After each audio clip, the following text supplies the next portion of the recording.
All right, guys, what if I told you in 8 months you would be down 30 pounds of body fat? What if I told you in 12 months you'd be working out consistently 3, 4, 5 days a week? What if I told you you'd be building great relationships, great friendships, and actually falling in love with strength training? Today's guest that we have on the podcast is going to tell their transformation story and how Training for Warriors Sauga has helped them take their health and fitness to the next level. Guys, welcome to the Excelsior Health Podcast. This is the podcast for busy professionals, busy parents that are looking to transform their health. What we do, guys, on the podcast, we break down the complicated, confusing aspects of health and fitness, and we give you guys real strategies, real habits, so you can see real results. With me is my special guest, one of my favorite students in our program. She's accomplished so much in such a short period of time. She's been here just a little over a year, but it feels like, I think, much longer. But without further ado, welcome to the podcast, my girl, Rav. Thank you, Coach.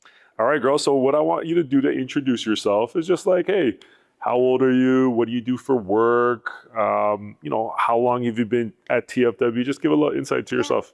So my name's Rav, and I've been here for over a year and a half, or a month now. And I'm 47 years old. Currently, in between opportunities. I got laid off in March, and just enjoying my summer. So I'm having a hot girl spring, hot girl summer. Let's go. We're working out. We're going to concerts. We're living life. Really enjoying things right now. And then we'll figure out what's next. But I think what did you do before that? I was a contract manager. So I worked with a national, multinational medical supplier selling to hospitals within Canada. And then prior to that, I actually spent 15 years working with oncology patients. Wow. Yeah, I worked with cancer patients for 15 years and then took a little break, then moved into the supplier side. And currently just enjoying life. Hot girl summer.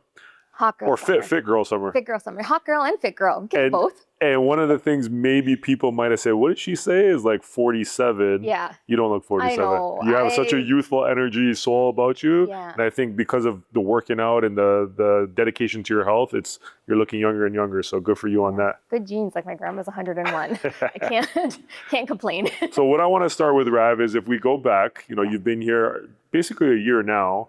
If we rewind back to life before TFW, life before making your health and fitness a priority, describe to me how things were. What were you going through? And what kind of led you to the decision to say, like, okay, I need to make a change? Yeah, things were hard before I joined here. I was really overweight. I think I was like 165. The highest I got on the scale was like, I toppled over 170 a few times. Mm-hmm. And I think that was like the starting point where I just like, I can't sustain this. This is just something like, I had never been that heavy before, like maybe 135, 140. But when I was 135 or 140, it wasn't like healthy. It was like skinny fat, I guess that's what we would call it. And I was just constantly exhausted. I found like, just even like between going to work and then coming home, I was wiped by the end of the day. I'm like, just no energy for anything.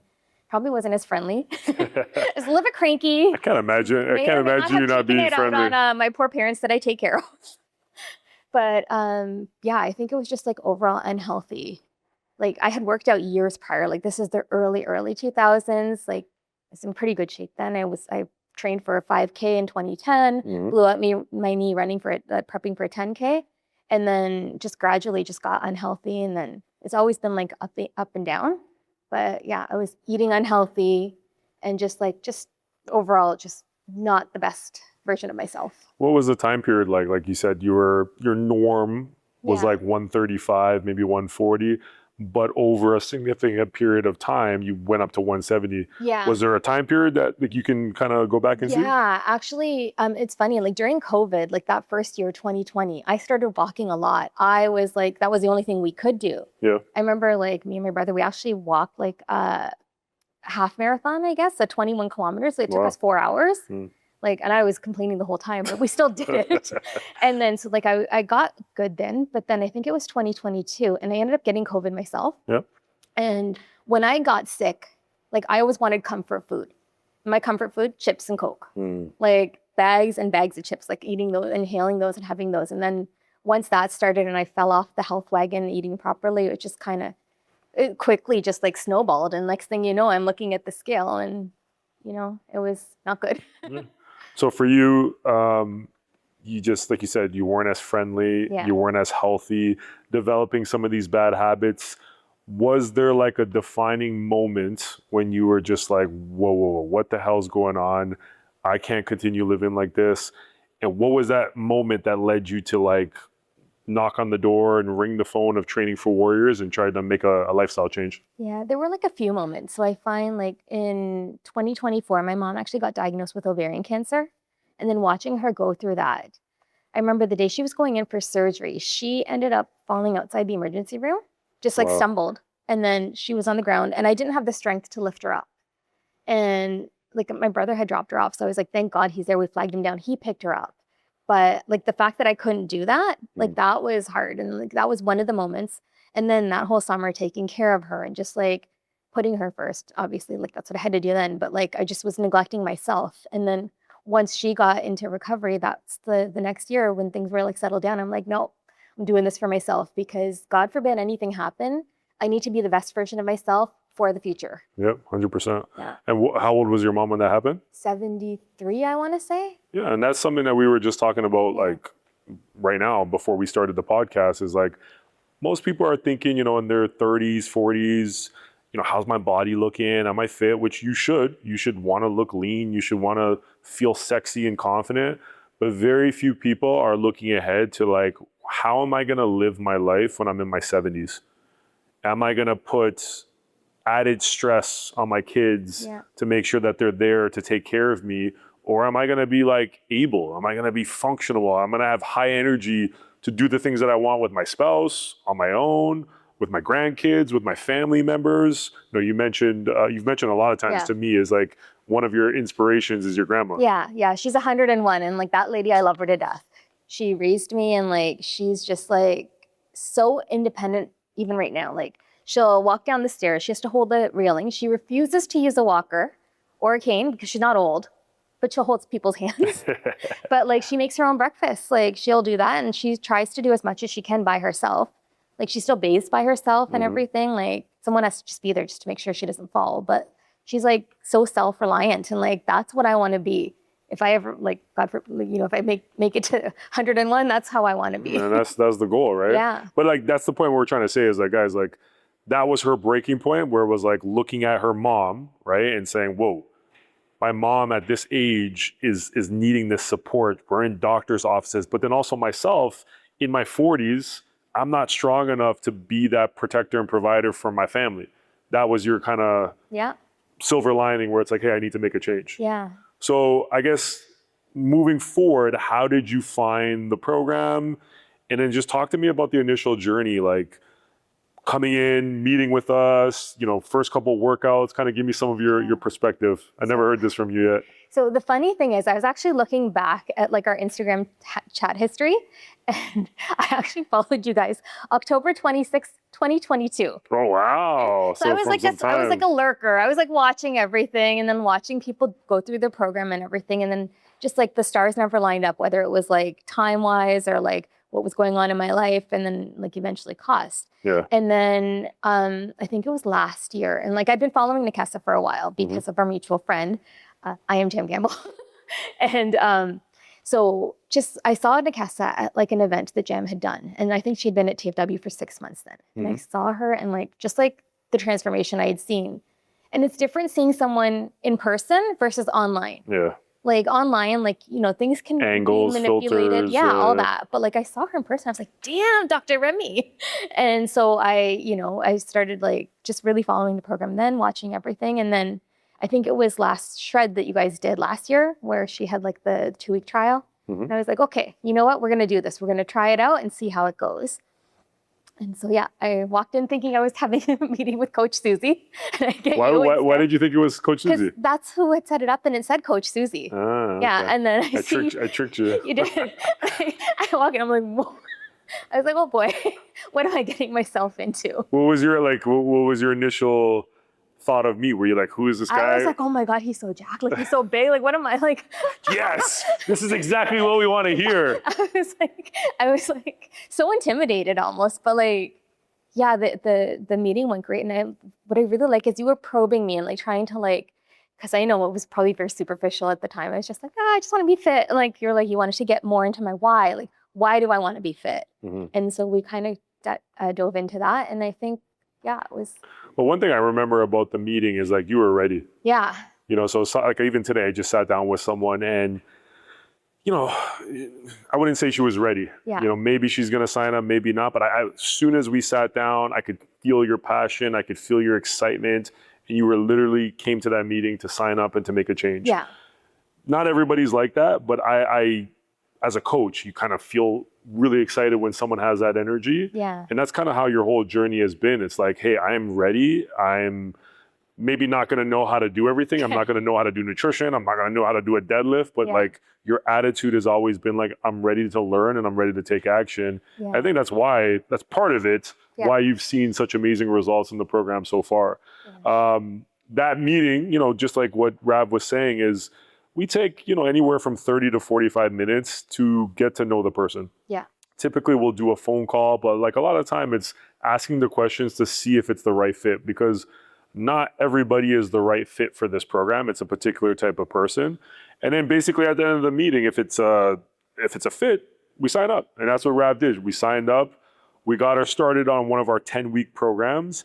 And then I guess what I would love to know from your perspective, give me some insight to like your first month of training, like what was going through your mind, how your body was feeling, and then basically talk about a little bit about like the 10-week mentorship that we did together. Yeah, I remember my first session. It was actually with Coach Carmela, and Danielle was my partner. Oh, and yeah? It's so funny how things work out. That's crazy. Yeah, and one of the things, I think like it was legs or something, and like my knees were so bad then. Like I could not squat. I couldn't get down.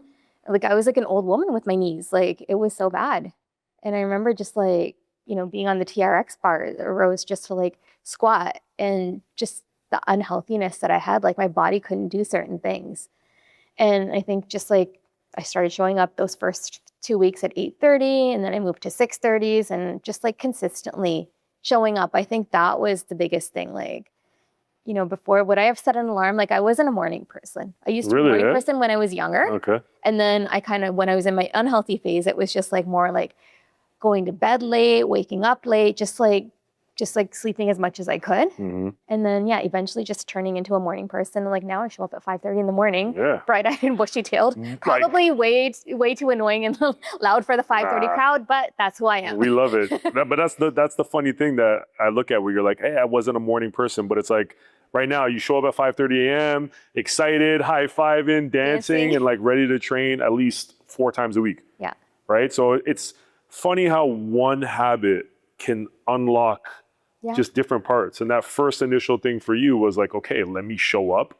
The first workout was in, the afternoon. Yeah. But then you were at 8:30s. And then as you start to settle in, you just made that switch. It became 6:30 a.m. And now it's as early as we have it at 5:30 a.m. Yeah. Another point that you were saying too, Rav, is just like my knees were hurting. Like I couldn't do a lot of things. I want everyone to understand who's watching this episode, that's normal. Mm-hmm. Like that is a part of the journey. And so many times people will say, oh, I got to go to the gym and kind of start working out again, and then I can join the program. No, that's like the dumbest thing you could do is, no, you need to hire the coach. You need to be around other people that are maybe further ahead of you, and just take your step, right? I think on the door we have a mantra that's like, you don't have to be good to start, but you have to start to be good. Yeah. And that's exactly what you've done. Is you were just coming, great attitude, but we started with body weight squats. Yep. Right? But just recently, we put the bar on her back, 12 months later, and now she's doing box squats. She's jumping. Yeah. Right? We're sprinting. Yes. All the things that I didn't think I could do. It's all progressions, right? But in such a short period of time, she's been able to make those progress. Yeah. Talk to me a little bit about that 10 weeks. Like, what were the things that maybe helped you have a good initial 2 months? A little bit about that experience. I think it was just everything. When I've had personal training in the past, I may have done the fitness part, but was I eating right? No. Was I drinking my water? Probably not. And then was I walking? No. So this time around, like, I think because of my age, like I was ready to fully commit to everything. So I started eating properly, started tracking my food, taking my pictures of my meals with my bright plates. And I was walking initially in June. I know when I started, I was probably walking every other day. But then by July, I was like walking daily. And I think by July, I had walked 100 kilometers that month. Wow. And like, that's one of those things that I continue to track now and set that bare minimum for myself of 100 kilometers a month of walking. And then drinking water. Like I've probably chronically dehydrated for who knows how long in my life, but like, started drinking like 2.5, 3 liters of water and just like combining everything all together, making sure I got my 10,000 steps, ate my protein. My protein I probably didn't eat like the exact amount. No, but it was eating healthy and trying to not eat processed food as much. Yep. Not order out, because I was like notorious for ordering out. I was like DoorDash, Uber, everything. But combining it all, combining the food, the walking, the nutrition, the water, the training. And I can't remember off the top of my head. I know it was something that we were super proud about. What was your results in that initial 10 weeks, if you can remember back? I think it was like, I want to say 12 or 16 pounds. I can't Something remember like that. which one. Yeah, so But- double digits pounds of body fat loss in her first 10 weeks. Yeah. Now, does everybody who walks into training for Warriors do that? No. It takes a special type of person who's like ready for change. Yeah. They're coachable, they show up, but anybody can accomplish those type of results. And going back to what you were saying, the foundational habits that we worked on together was, hey, Rav, we got to show up 3 times a week. Yeah. So that was one of the things that every week we're high-fiving, got your 3 days in. Yeah. But then what we started to piggyback on was movement outside of the workout, which you were killing it. It was your walks. You created different routines of walking to different places. That was a big thing. Yeah. And then it's just foundational habits of drinking water, tracking our protein, maybe creating a little bit of a sleep structure. But those were the things that took up 80% of the results. And then, down the road later on, we've talked about calories and things like that. But those are the foundational habits that if most people start to obsess over and put their focus on, you're going to see amazing results, right? Yeah. Now, for you, fast forward, it's been like 6 to 8 months of like crazy results. Yeah. And then maintaining a lot of those results, which I always say maintaining is a form of result. Yeah. Because so many people will get results, but then they'll lose those results. Yeah. And it's this constant yo-yo. What would you say has been some of like the most foundational habits that has allowed you to get some of these amazing results? I think just making sure I show up and train. So like now I think the argument isn't like, are you going to show up 3 or 4 days? It's like, you have to take a rest day. So, that's what we're trying to force her to, hey, go rest. Yeah. So like even yesterday I had my meeting with Coach Carmela just to go over it. And we're trying to pick like which workouts. And I'm like, I want to do them all. And you can't do them all. So it's just like trying to like figure out what that is. But yeah, so right now I'm doing 4 strength training things. And in the summer, I'm going to do the 2 cardio because I'm not giving up hurricane. Yeah. Who thought like a year later I'd be saying, I love to sprint. Apparently I do. Yeah. Yeah. And then doing the outdoor sprinting and just like my nutrition, just continuing to eat properly. I just want to add into one point, like a lot of times when people start the journey, like for example, Rav didn't start with 5 workouts a week. Yeah. He started with 3. Yeah, I started with 3. And then you've built upon that now her body can handle that. But I do think there's a certain period that people got to go through where like you start with 3. I think some people got to experience 4 or 5 because you just got to create the habit and you got to learn how to push yourself. You got to learn a little bit of discomfort with your body, but not everybody has to keep that afterwards, right? You can reduce that. Like for me, I typically feel like 4 workouts in a week is usually my best. I rarely ever do 3. It's always 4. Sometimes I'll do 5. But I just want everyone to kind of understand that like there's different ranges depending on where you are on your journey. She's at a place right now that like, hey, 5 to 6 workouts, it works for her. But now sometimes what happens on the journey is teaching people that, hey, you know what? The rest is the most important part. So if she's doing 6, but she's not seeing any results and she's tired, that's when we have the conversation. Hey, Rav, let's pull it back and let's focus on 5 or 4 quality workouts. Yeah, and I think the way I did it too, like when I was doing my 10 weeks, it was doing those 3 days of strength training.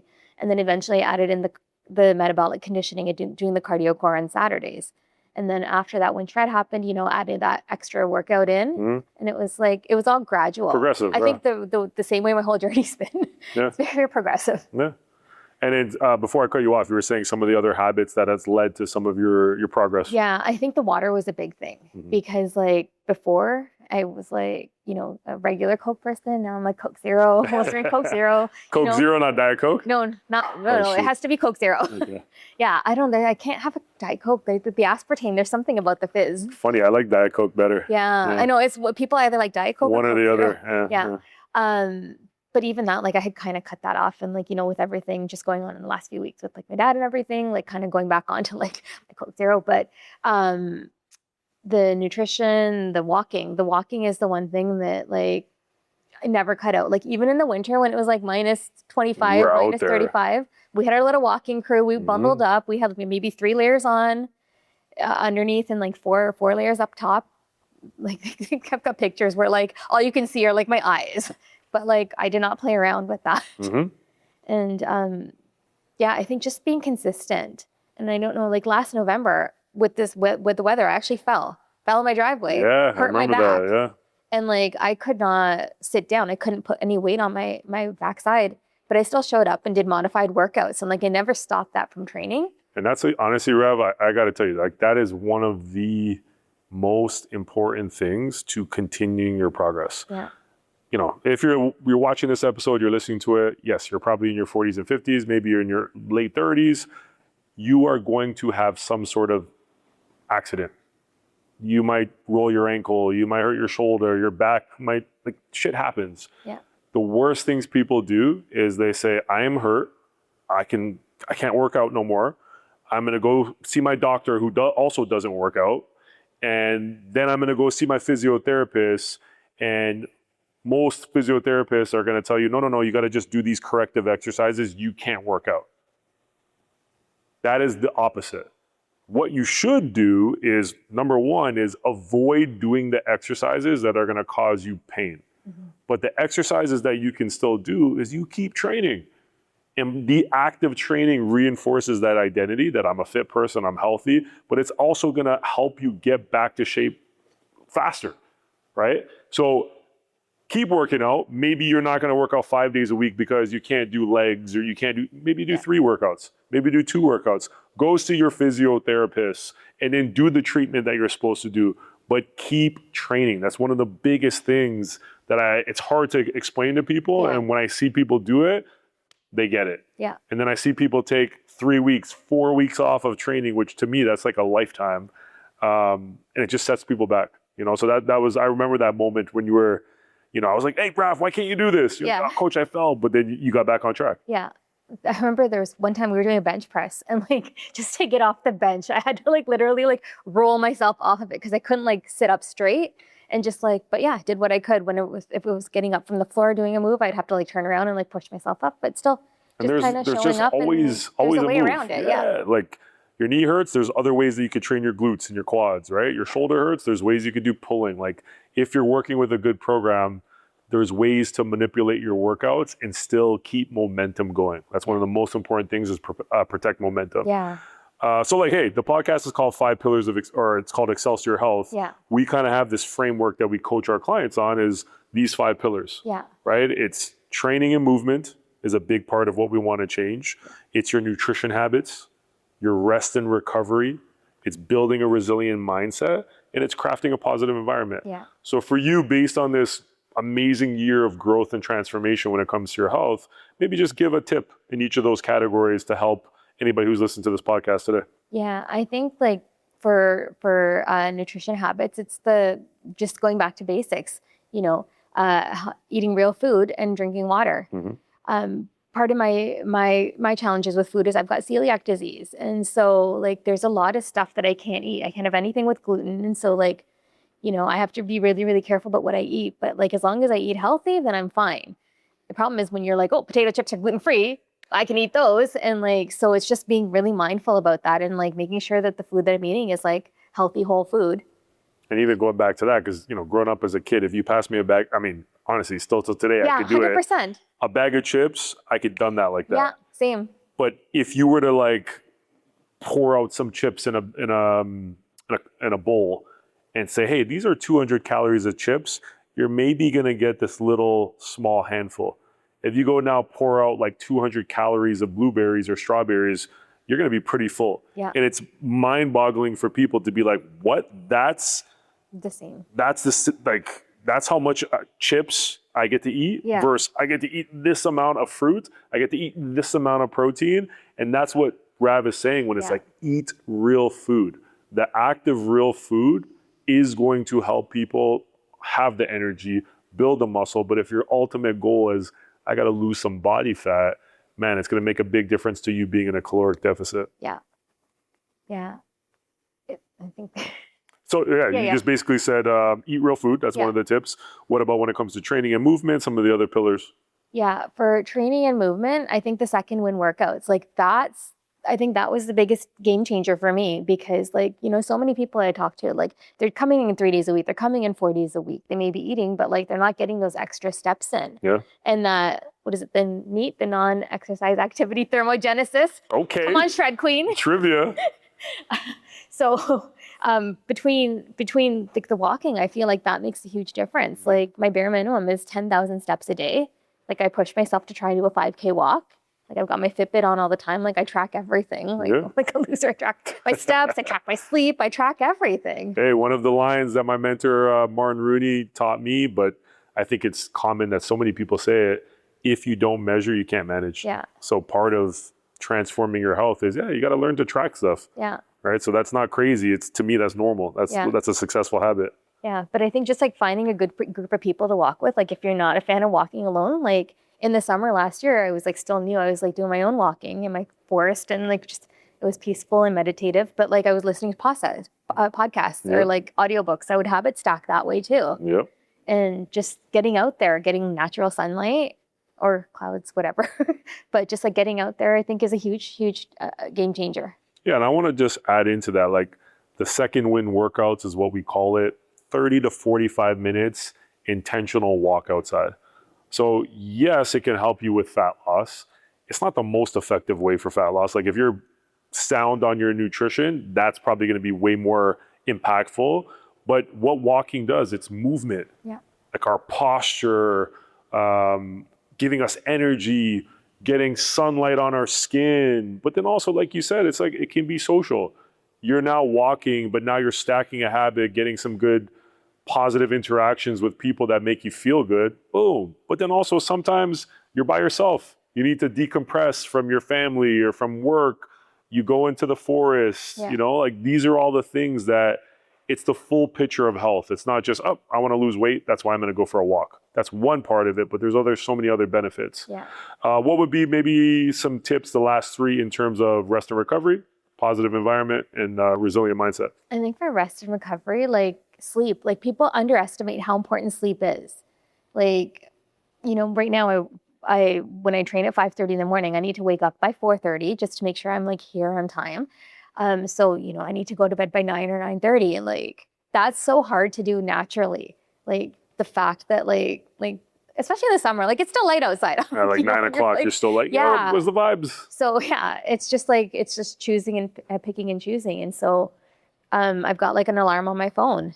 And I just make sure 10, 15 minutes before I don't get any more notifications because I'm also constantly I'm oh, there's a ting. I'm very Pavlovian that way. So I turn off those notifications and I've got a great sleep routine. I have the Calm app and I listen to a sleep story. Oh, nice. I've got this little spray that I spray on my face. It's it's called Settle Down or something. And it's got some eucalyptus or something soothing in there. And just taking all those extra steps to make sure I have a proper and restful sleep. Yeah. And most of the time I get 6 to 7 hours of sleep. I know I should be aiming for 7 to 8, but still, it's better than 4. 100%. And just that alone, going from 4 hours of sleep to 6, that is such an impact on people's energy, your mood, getting your hormones regulated, being able to train, fat loss. Man, we just said, okay, walking is important, but nutrition is probably more important. Sleep is probably one of the most important things that if you just did that, you'll see so much improvement in your life. Yeah. And then mindset, Positive environment, those are the last two Yeah. pillars. So mindset, I would say the gratitude. I think that's a huge one because like I'm so grateful for this body of mine now that like 13 months ago, I couldn't do half the stuff that I do now. Like I'm sprinting, I'm running, I ran 2.5 kilometers Yeah. and I did it in like 19 minutes, which is like huge for me. Yeah. Considering when like way back when I did my 40 or my 5K, I did it in like 45 minutes. I wasn't very fast, Yeah. but like, so just doing that. And then like, just like small things like, you know, when I got laid off, instead of just like being like, oh, woe is me, I was like, okay, that's fine. Hot girl spring, hot girl summer. It gives me more time with my parents. It gives me more time with my loved ones. Like how many times have I flown out to Vancouver since there? Yeah. You know, poor grandma sees me like every other month. She's probably sick of me. But like, it's just like that. Like even when I fell, I remember like the way I turned around, I'm like, oh, well, at least my coffee didn't spill. Like, you know, like just making sure that like whatever happens. But is that something you've always had naturally? Or have you built it up? I think I built it up because I feel like I probably wasn't the most grateful person because I was not negative, but like not appreciative of things either. Like just kind of like taking things for granted and like, you know, going through like injuries, that really makes you reconsider your priorities and just like take advantage and like gratefulness for like the things that you have. Well, one thing Rav does like really, really good is what she's saying is like the appreciation and the gratitude for the simple things that you now can do that you don't. Yeah. And I wish more people did that and just realize that, because it's very easy for us to be like, okay, yeah, I've done this, but I still haven't done that yet. But it's important to look back and say, oh, wait, I should be proud of these things. I've done this. And that's one thing that I always love about you. It's like, Coach, look at these lunges. Yeah. Couldn't do these before. Coach, we got double kettlebells. Coach, we're on the back squat. Yeah. And I'm like, yeah, you got it, girl. Like, it may have taken me 13 months, but I'm happy with that. I'd rather do it properly with my own time. I'm not competing with anyone else. I'm competing with myself and the old version of myself. And the other thing that you said too, which to me, it's probably the thing that this program does the best, that I hope it does the best, is it uses training to create a certain mindset. Yeah, and the mindset that, you know, we preach, that I've adopted, that I learned from my mentor, is a warrior mindset. And Rav talked about, hey, when I fell. She also talked about, hey, I lost my job. Your attitude when things, you know, that are out of your control happen will determine when something good happens, right? Another way to say that is your attitude when you're losing will determine how fast you win again. And I remember us being in a group and you had lost your job. I didn't know yet, but you just told me. But you're like, Coach, I want to actually volunteer to be a team leader. Like I want more, put more on my plate. And I was like, that's the type of person that I know is going to succeed in the program. But that's also the type of person that I want to coach. It's someone that, yes, an unfortunate situation happened, an obstacle, a difficulty, a challenge, but they're looking for the good in the situation, right? I could spend more time with my family. I could work on myself. I could turn this to maybe one of the best things that had ever happened to me. And I wish more people understood that. And that's a lot of what we're trying to teach in the program is, yes, training can be difficult, it can be hard, but with the right mindset and the right lens, you can change these hardships into some of your best experiences ever. You know, so I'm super proud of you for that. Thank you. All right. Yeah. Last one, positive environment. So positive environment, I think there's two things. One is the relationships and then nature. I think just like walking in nature just like is something, like just being in the trees is my happy place. Like I feel like we should like do a whole group activity. Like everyone come to the forest. It's true, you know, man. and it's just like being in the trees and like whether it's like, you know, local and just like being by water, like those are some of my happiest places.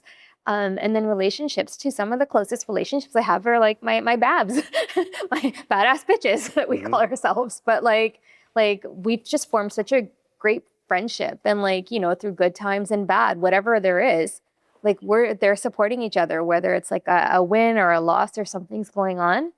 It's just like, we're all there for each other in those relationships. Like just thinking back to that circle, right? And just really being able to identify not everyone has the best interest or deserves the best of you. Because like those strangers, yeah, fine. Just like, hi, how's it going? Whether if it's acquaintances, like, you know, they don't necessarily matter as much. And then you've got your casual relationships and those ones, like, again, like I don't need to give them everything, but those people that are in my inner circle, they're going to get all of me. They're going to get the best of me. Yeah. And they're going to make also the biggest impact on you. Yeah. As you guys spend so much time together. Yeah. One point that you said with nature, right? Like there's so many tips that Rav's giving that, like, again, she hasn't implemented these all at once. She's still working on a lot of these as well. Same with me.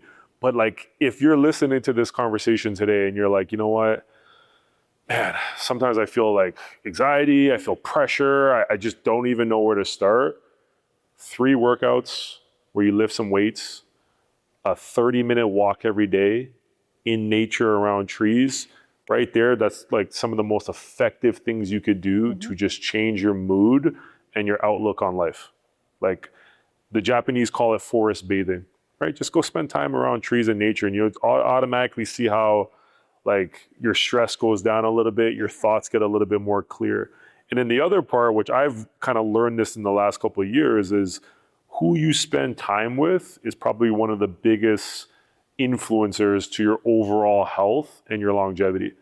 And I think that's like a hidden secret benefit of TFW is like, hey, you just have a place where you could connect to people that you're on the same page. Yeah. And Rav has made some great relationships with, you know, not people that necessarily it's like, hey, let's go get some booze tonight, man. And let's go get drunk and let's go get some triple stack burgers. It's the weekend. It's like, hey, did you get your 4th workout in? Hey, do you want to go for a walk? Hey, did you take a rest day? Did you take a rest day? But also it's people that like genuinely care about you, you know? So it's like, you don't have that relationship with every member here, but that's the point is you surround yourself with people that basically make you better.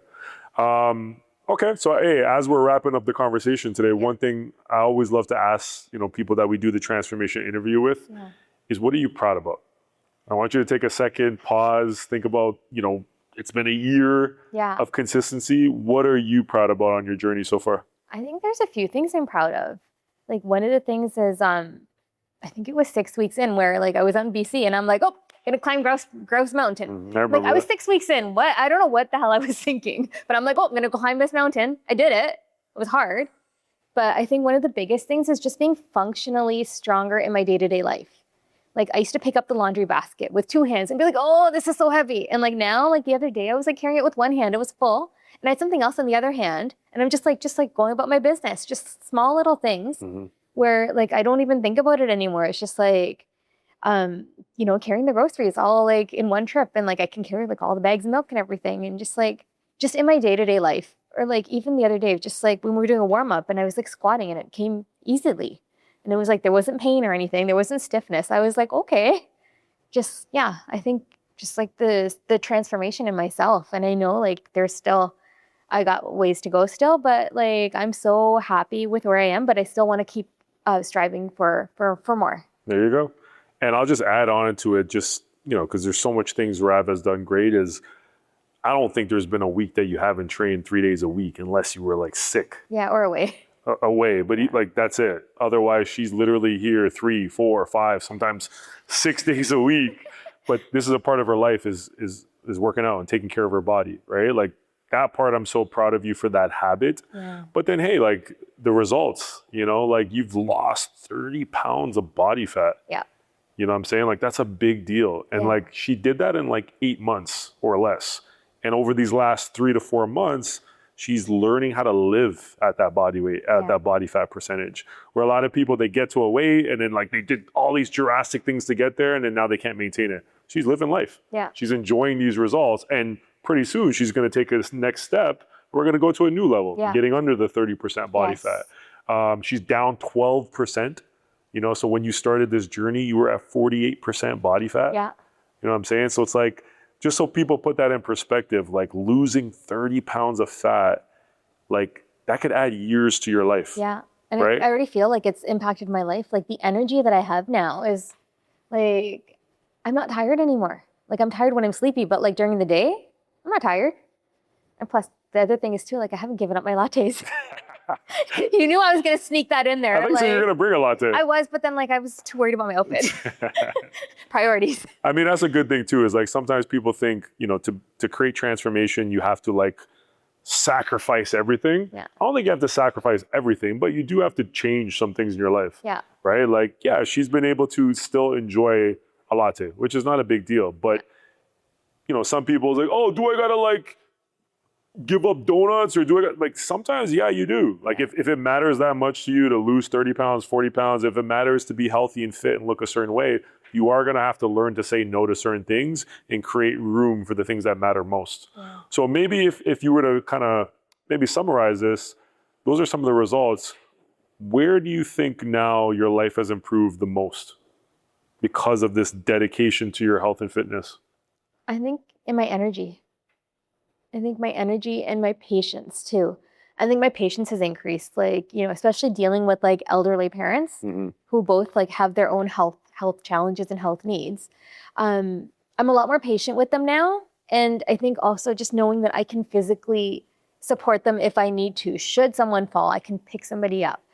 You know, if there's something that they need, I can do it. Whereas before I would have been like, oh, can I do that? Not like, me. Yeah, who else like is gonna do it? 911, somebody else has to come do it. Like, so now just like, I think just being able to do those things, I think has like been a huge, huge change for me. Love that. Yeah. And that's another like line that I kind of throw out there and remind our students, like health, strength. Like when I think of those words, other words do I attach to it? It's like, it's capacity, it's opportunity. It's like I can do more things in my life because I'm healthy, because I'm strong. That's exactly what Rav was saying right there. All right, Rav, you know, to wrap up, maybe think like, you remember how it is to not be in this program. You know, you were watching Nikessa go through her transformation. Now you're one of those people. Who's someone that you would recommend this program to? If you were to say, hey, this is the person, I think this would be beneficial for you, who would that be? Yeah, I think anyone who's like, just wants to get back into fitness, doesn't matter your level. Like, it's great for parents. It's great for people that are taking care of parents. Whether you're young, whether you're old, anyone just wants to improve themselves. I think that's who needs this program. Like if you care about coming in, training 3 days a week, if you care about community too, I think that's one of the most underrated aspects of this dojo, I think, is the community and the positive environment. Just like I know my family probably thinks I'm in a cult because I'm constantly here, like 5:30 in the morning. Why is she running off to the gym at like freaking 5:15 in the morning? Yeah. But like, it's my happy place. And I think, you know, just starting off my day here, it just like sets me up for success for the whole rest of the day. And I think like anyone that wants to like make sure that they have a great day too, come here. Yeah. And that's honestly one of my favorite like compliments is people are like, oh, like there's a cult. A cult is short for culture. Yeah. So that just means we have strong culture in here. But it's like, if you look at any company, if you look at any amazing place where it's like, they do things different. Like they're close. They care about what they're doing. So that's what we want this place to be like. It's a place where people care about working out. They care about being good human beings, and they care about getting better when it comes to their health and fitness journey. So if you are someone that like resonates with that and you're tired of working out in your house, you're tired of wandering around a commercial gym, and you want to coach, you want to be in a positive environment, that's what Training for Warrior Sauga is. It's for that person in their 40s and their 50s that are looking to transform their health. And I think that's one of the key things too, is like, you guys know everyone that walks into this dojo. It's personalized. Like you can go to a big box gym anywhere else. And like, you don't know who anyone else is. Even if there's somebody that's new, that started like week 1, week 2, like you guys as coaches all know their names. Like we'll learn their names, but like that attention that you give someone, whether it's day 1 or like year 10, it's there for everyone. And I think that's so special. Oh, thank you. Well, thank you, girl, for, you know, I just called up on Rav yesterday, say, Rav, it's time, let's go. And I'm like, okay. Like she said, we have a line that's on the hallway when you walk in, it's get comfortable being uncomfortable. And that's a part of what's required for change, especially when it comes to health and fitness. So I appreciate you getting comfortable, being uncomfortable. And I know somebody's going to be inspired to make that next step in their journey. And hopefully they can get even half of the results that you've got in such a short period of time. My last question for you is, what's next? What's next for Rav in this next year of transformation for herself? So like, I remember when I walked into that office with you and I told you within 3 years, I will get on that Legion board. So I know it's still like a year and a half away, but that's next in October. I'm actually running a 5K. Okay, great. Signed up for it. Nice. Haven't started training yet, but we will. You better get on it. Yeah. But we got time. We got a few months still. But I think, the next thing is just like getting my body fat down another 10 to 12 pounds and getting myself into that healthy body fat percentage. Mm-hmm. So that's by the end of December. That's my goal, is to I'm putting it out there in the universe, making myself accountable. So it's on. Speak it into existence. Yeah, and it's believe definitely it. been spoken into existence. So you guys heard it first. 3 years, Rav's going to be Legion. Yeah. She's getting her 5K in October. Yeah. And then the last one is, hey, she's getting to the healthy body fat category around 25%. No, 29. We're 25 to 29. okay, fair enough. We're going to get in that range over the next 12 months. But hey, Rav, thank you so much for sharing your story and just being such a positive, consistent person in the program. You know, I don't get to coach as much as I used to, but when I do coach, it's like, it's always that bright smile on your face, always ready to hear the message of the day, but also just ready to have a fun training experience. So it goes a long way for us as coaches to coach people like you. And I want more people like Rav. Yeah. All right, guys. So thank you so much. Hey, share this one. If you see it on Instagram, put some comments. Let us know your biggest takeaway from Rav and show her some love, because she's had an amazing transformation journey so far. I'm Coach Cory, signing out. Beastin'.